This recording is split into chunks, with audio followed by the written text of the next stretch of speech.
and welcome back to another episode of the Zero Empty Spaces podcast, episode 75, with Boca Raton Innovation Campus resident artist Francesca Azzara here from our beautiful studios at the BRiC. Absolutely beautiful. If you didn't know about Zero Empty Spaces, myself, Evan Snow, and my business partner, Mr. Andrew Martineau, started an initiative to activate vacant commercial real estate spaces to create affordable working artist studios so talented artists like her can have space to create and collaborate affordably outside their homes, which has led to a myriad of win-win-win benefits with the first 33 spaces we've activated over the last 6 years across 4 states, having over 800 artists come through the program. But the point of the podcast is to connect you with the talented artists like her that make the program what it is, and this is a unique one. So without much further ado, why don't you maybe just kick us off and tell us a little bit how you initially got started in the arts way back when. Well, hi, Evan. And thank you for having me here today. I really appreciate this. Thanks for being here. So I have been painting for quite a while. I would say about 40 years, close to 40 years.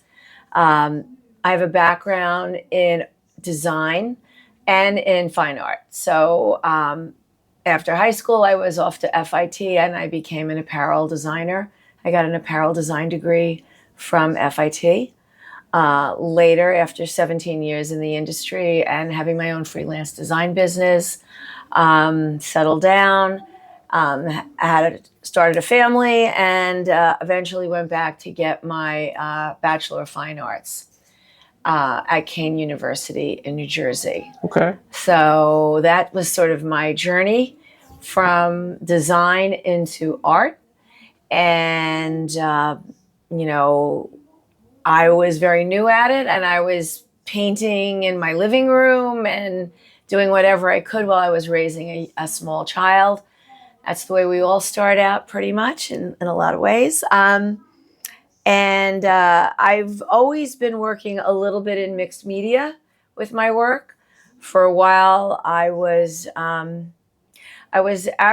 started out in acrylic, worked with mixed media in acrylic.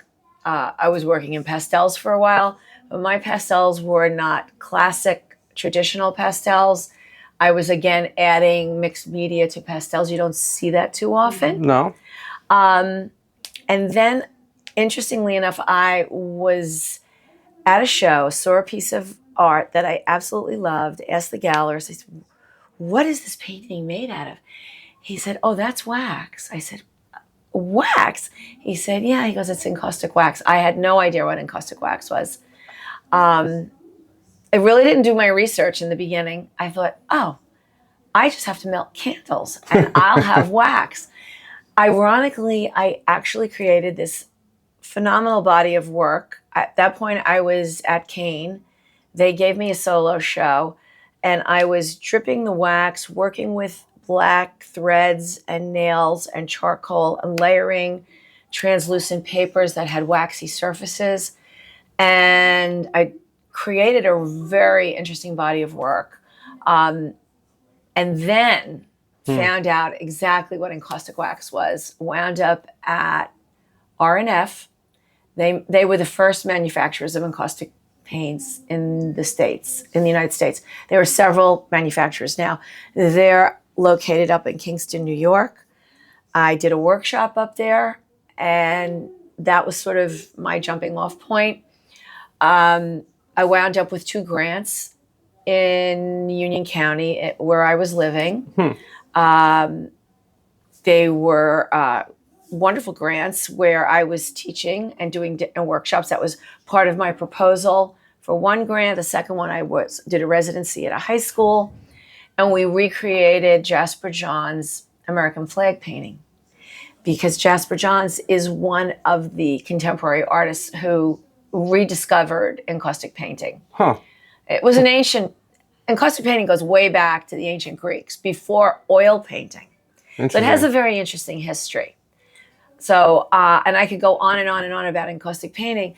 I worked in it for 25 years, and I did a lot of teaching. And you're one of the few that we've ever had that's worked with encaustic wax before. Yeah.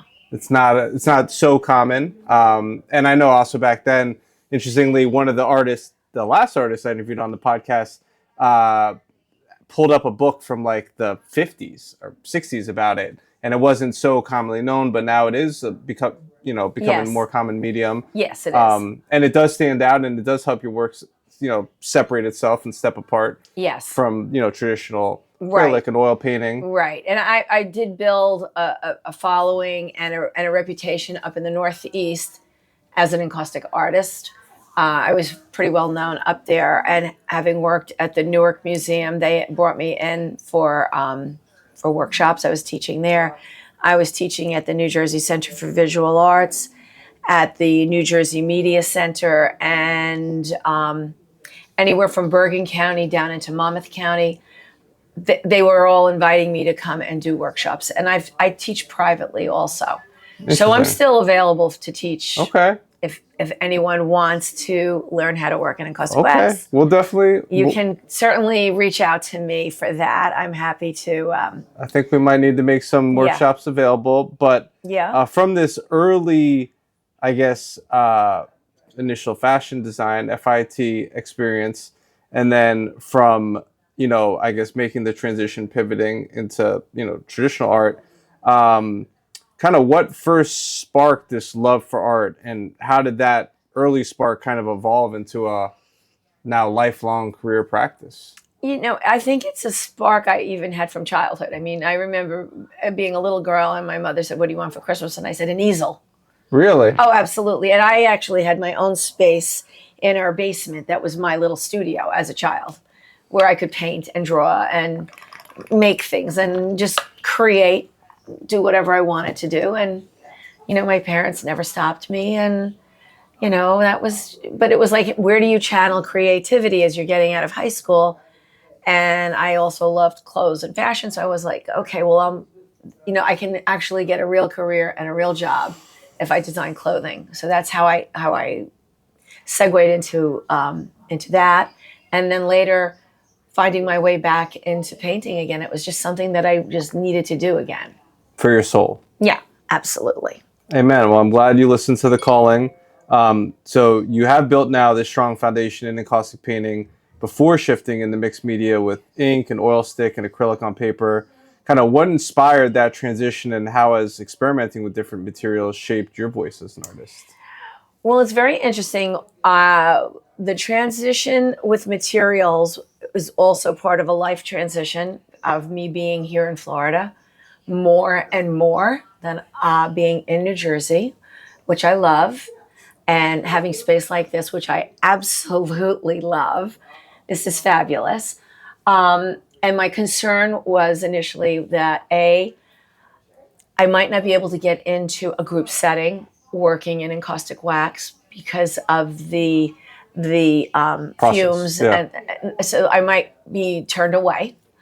But I also wanted to work larger, and I found that working larger in encaustic wax was hard. It was very challenging, just labor intensive to the point where I was having to work with, torches and a lot of heat and fire. And I was like, I don't think I want to do this. Right.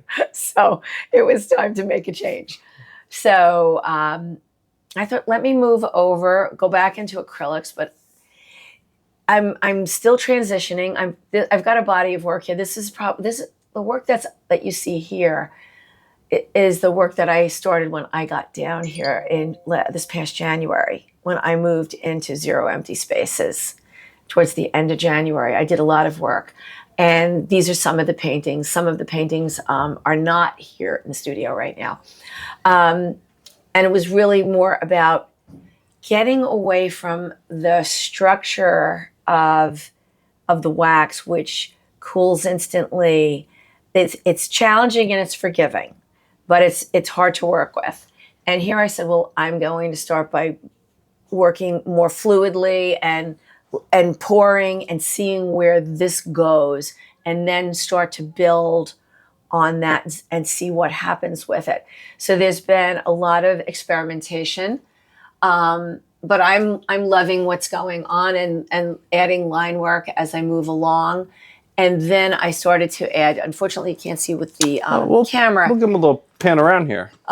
Starting to work with more line work in a piece like this. So I've got a whole grouping that adds structure with the fluidity of the liquid paints. And how do I bring in both structure and spontaneity into one painting and make it work together? And I think that's also part of life. You know, you can be spontaneous, and at the same time, you can also be very structured. So how do we balance that out in life, right? So I'm looking for that in my work right now. And that's, you know, some of the pieces with more of the line work I worked on this past summer in my summer studio. In New Jersey. In New Jersey, yeah. I'm down here now for pretty much for the winter.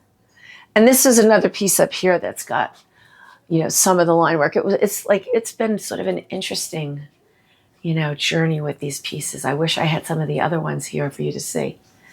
It is definitely a journey. Yeah, yeah. So now that you're working in these current mediums, could you maybe just walk us through your creative process and kind of what a day in the studio looks like, and maybe how do you know when a piece is truly finished? That's the, that's the $1 million question, right? You don't know when it's finished until it's finished. You just feel it at some point and say, I'm done. That's enough.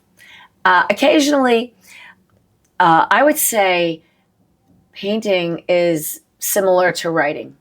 Sometimes you write, you leave it, you come back to it a few days later, you edit it, you change things, you rearrange things, and sometimes that happens with painting too. You come back with a fresh eye two or 3 days later, and all of a sudden you say, well, turn that, I don't know, maybe I should do this, you know, and then you just don't know. But that's kind of how I know when it's finished. I've got a big piece I'm working on that's sitting in the other space right now.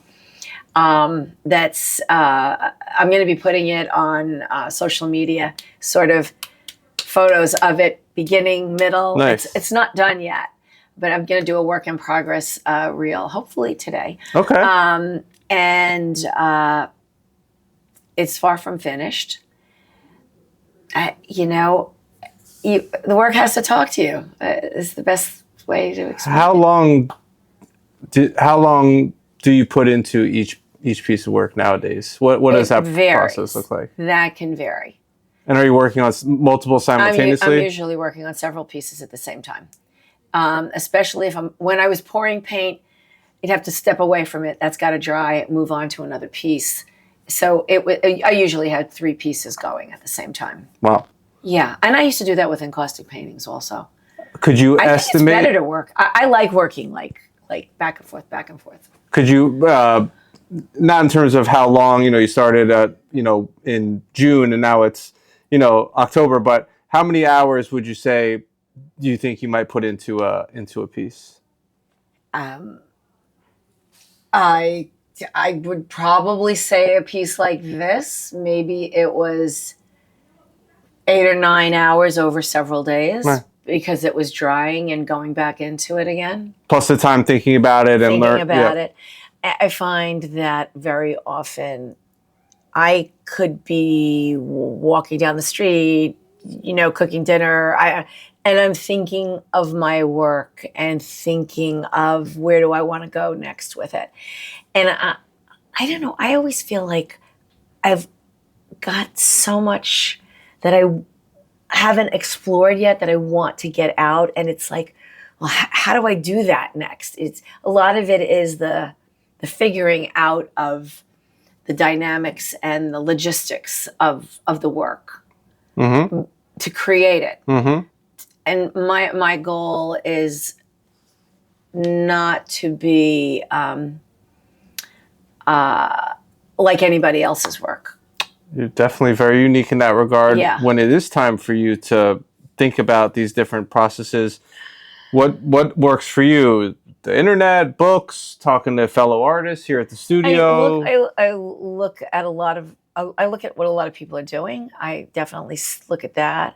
But sometimes I could catch a sunset or, the movement of something or a shadow that will, inform me of something that I'd like to do. It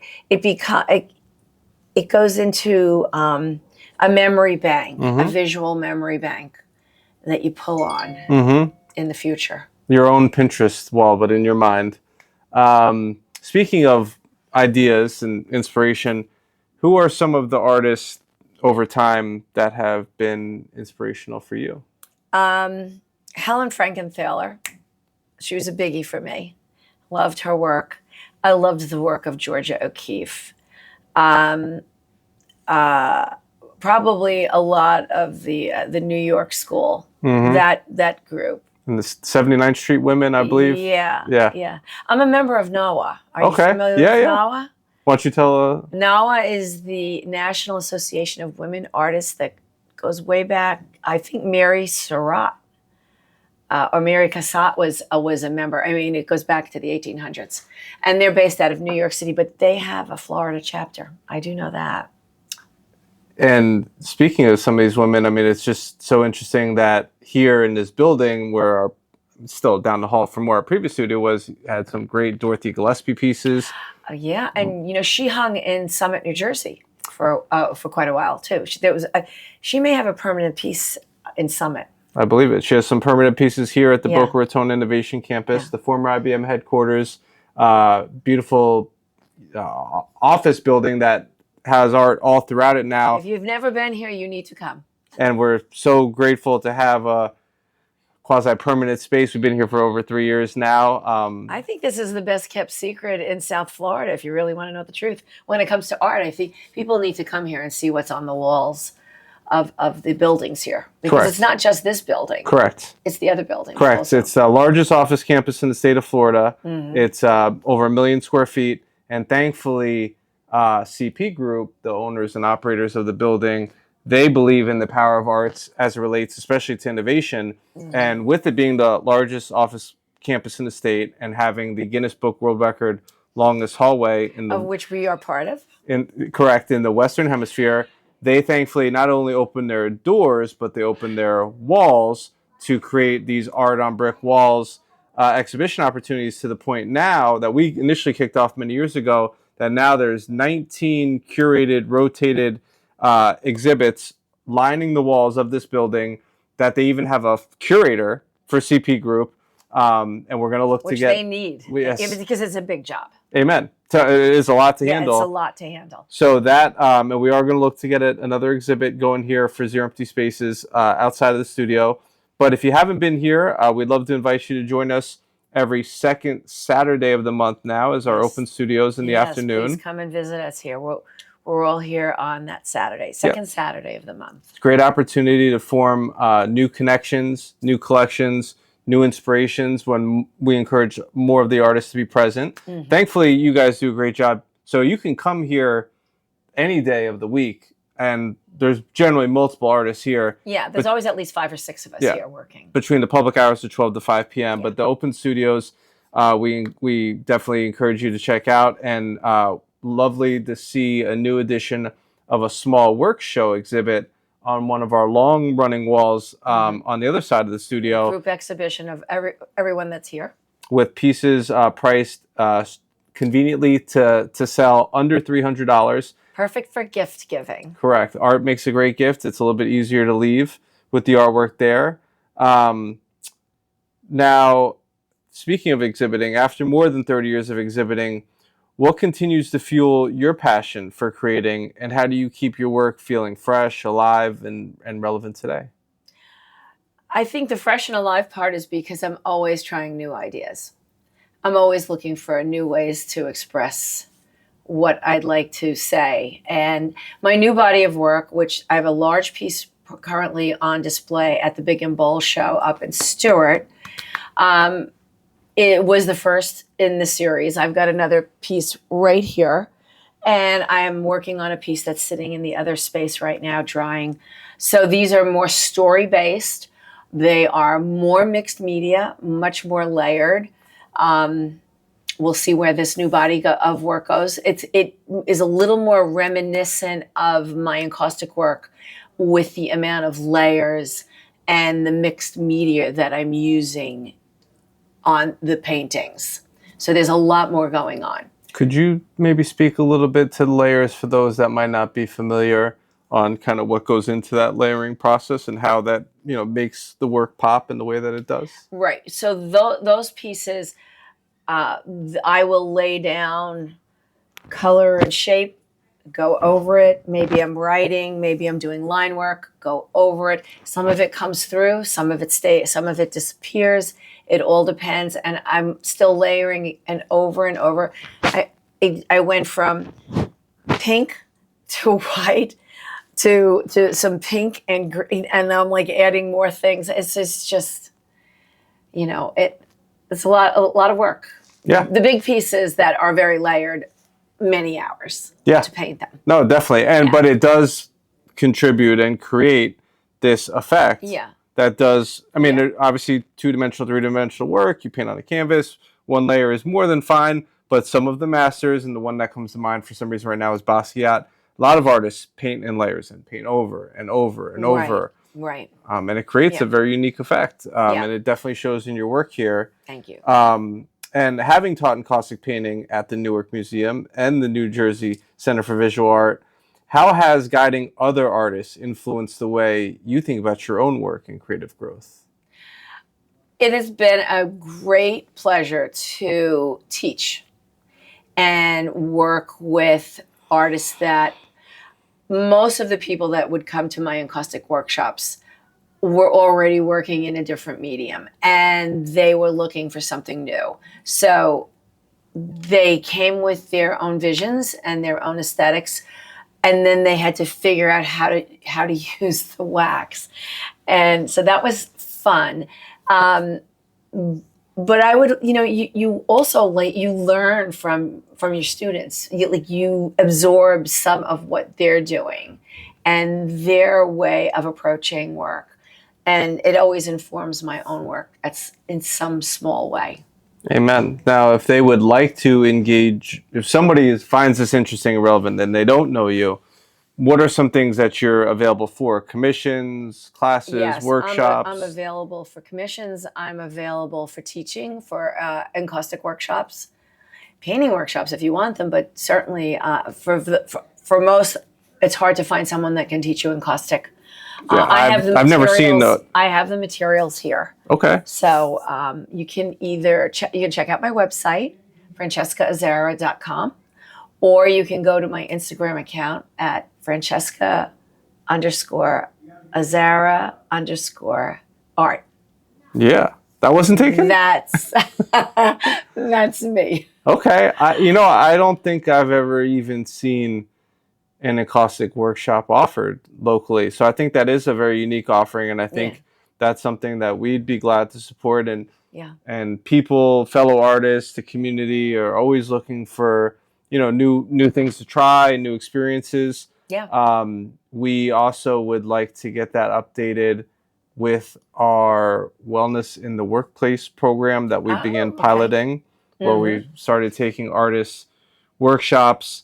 And even if they're not a certified mindfulness practitioner or yogi or art therapist, we would modify the description and the goal to make them more mindfulness based, with the goal of helping, at least for the other, tenants, employees in the building, helping them reduce stress and burnout, increase creativity, foster team building.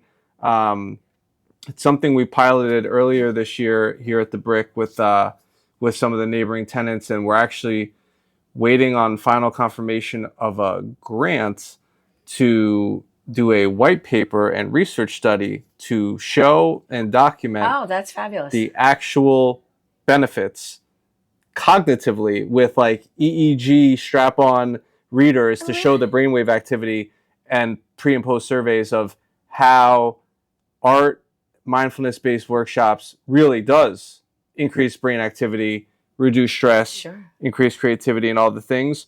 So we're looking forward to getting that grant, fingers crossed, and partnering with some pretty prestigious local institutions and their medical departments. That's a wonderful, wonderful. Yeah, amen. And then we're looking forward to roll that out to other office buildings and other businesses and companies that would like to have their employees be enriched with art through these types of classes and opportunities. So if that sounds interesting and aligns, don't hesitate to reach out. We're open books. You can follow us on social media at Zero Empty Spaces. You can email us info@zeroemptyspaces.com. We're continuing to grow, continuing to expand. Hopefully, potentially going to get some spaces in New Jersey in the not too distant future. That's what I'm hoping for. Amen. Would not mind that. And we'd love to see you here at the BRiC, the Boca Raton Innovation Campus, right off of Spanish River. It's between Spanish River and Yamato, right off of 95, conveniently located. They got some great events here. They got some great holiday events. They do the cocoa market. There is farmers markets, outdoor yoga, fitness events. Tons of great things going on here. You can come and take a stroll through the hallways and stop and have lunch in our cafe. Correct. Which is lovely with the garden out there, the Zen garden. Correct. And there's now art tours of the building, which I believe generally are on a Friday. I don't know if they're always the first Friday, but you can find out more at the Boca Raton Innovation Campus's website and social media on their tour, where they'll walk you around the art throughout the building, including the rocket outside and some of the other great signature public art pieces they have. But if any of this resonated with you, please don't hesitate to reach out to her, and we'll be glad to share those workshops once we flush them out and get them launched and get the pricing. Sounds good. And all good. And yeah, we look forward to seeing you on the next one. Appreciate you tuning in. Cheers.